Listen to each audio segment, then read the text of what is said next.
വിവാഹ കൂദാശ ആരംഭിക്കുന്നതിന് മുമ്പ് പുരോഹിതന്മാര് കുറെ ഉപദേശങ്ങൾ തരും അല്ലേ? നിങ്ങൾ ദേവാലയത്തിൽ നിൽക്കുമ്പോൾ മൊബൈൽ ഫോണ് ഒന്നെങ്കിൽ സൈലന്റ് ആക്കുക, അല്ലെങ്കിൽ സ്വിച്ച് ഓഫ് ചെയ്യുക.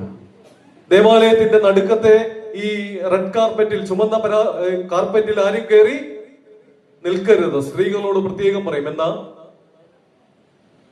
എന്താ പറയുന്നത്? തലയിൽ മൂടുപടമിട്ട് ആരാധനയിൽ സംബന്ധിക്കണം.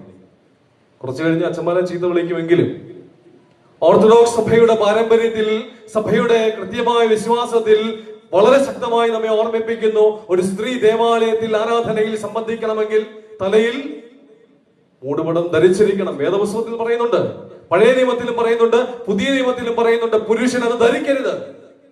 പക്ഷെ സ്ത്രീ അത് ധരിച്ചിരിക്കണം. ഇതാണ് സാമാന്യ ബോധം. ആരും പറഞ്ഞു തരേണ്ടതല്ല, ഇതാണ് സാമാന്യ ബോധം.